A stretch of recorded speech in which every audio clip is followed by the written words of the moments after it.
Galerinha, vamos tomar um cafezinho, galerinha.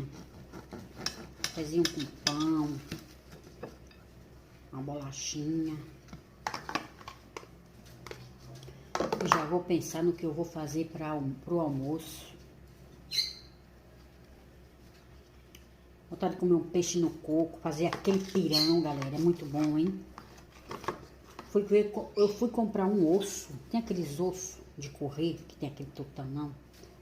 Aí eu mandei o cara pesar um pra mim, né? Quando o cara trouxe o osso, cara, eles não deixaram nada de carne, né? De gordurinha, de carne no osso. O osso veio liso. Liso. Falei, não. Que é bom quando tem uma carninha, né?